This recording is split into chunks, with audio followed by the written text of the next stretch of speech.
When you think of the world's most impressive tunnels, a remote archipelago between Iceland and Norway might not be what comes to mind.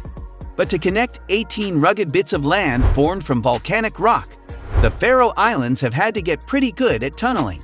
Now they're working on their biggest project yet.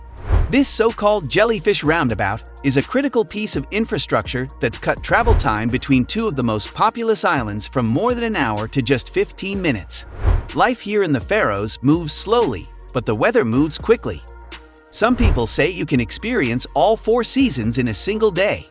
That can make getting around a little difficult. The Faroe Islands sit just between Norway and Iceland in the North Sea. They're a self-governing nation that's technically part of Denmark.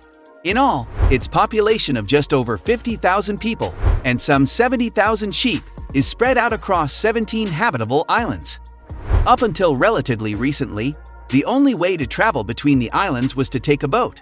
But the water out here can sometimes be a little bit rough, and the journey itself can take up to half a day, depending on when you can catch the ferry, or if it's even running.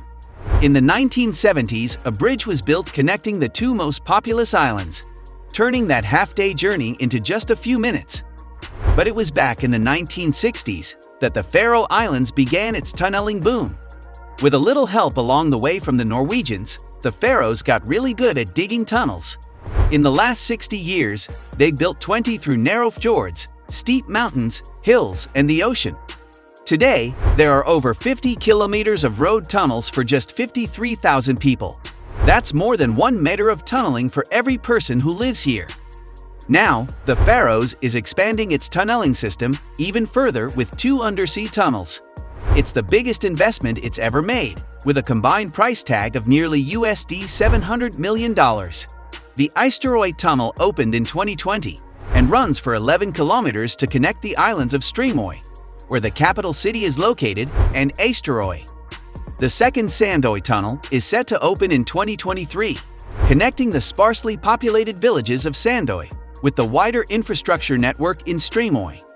Rather than driving cars onto ferries, now people in the Faroes can simply drive under the water. The Eysturoy Tunnel connects more villages with the mainland and the island's main infrastructure.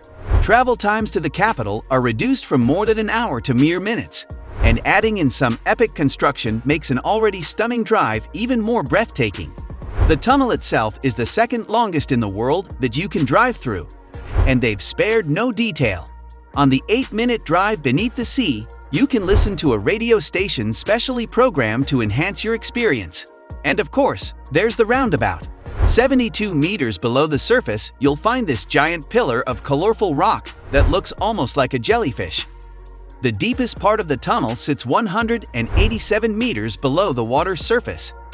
The team used a drill and blast method to excavate the area. Essentially, a hole is drilled into the rock below the water. Explosives are dropped into the hole, and then the rubble is cleared out. To make sure no water gets into the tunnel, the rock is sprayed with concrete to create a solid lining. There's also a system of gates, pumps and pipes that lead any rain or surface water away from the cars before pumping it back out into the nearby fjord. In all, construction of the 10.5-kilometer tunnel took 4 years to complete. That's nothing compared to some projects in cities like New York and London, which can take far longer. Of course, there are far less people living above a tunneling site in the Faroes, but there are some lessons to be learned in how to build tunnels quickly and efficiently. We are a small country, a small society where decisions can be taken quite quickly. Teeter Samuelson, CEO of the Faroes Tunneling Company P/F Easter, Og Sandoyar Tunlar said, "That's one reason why we can do projects like this, and also that we have good experience doing tunnels. We are using or building tunnels based on Norwegian standards and Norwegian technology." The Eysturoy Tunnel is expected to carry thousands of vehicles every day, and it'll cost a pretty penny, at about $25 or $10 with an annual pass. But that roll revenue will be used to cover the cost of construction, maintenance, and future tunnel projects. The second tunnel, on the other hand, is expected to carry just 310 vehicles a day across 22 kilometers, making it the longest car traffic subsea tunnel in the world. That comes with a price tag of nearly $500 million. It's a huge investment per capita, substantially more than other European tunnel projects. But this isn't a densely populated nation, and it's going to make a huge difference for the people it does benefit. Right now, you have to take a ferry to get from Sandoy to the mainland. The new underwater tunnel will make a 64-minute commute just 16 minutes by car.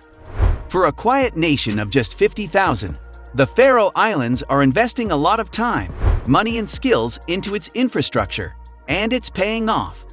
These new tunnels can literally make the difference between getting to work, seeing family, or even reaching a hospital, or being stuck on the other side of stormy waters.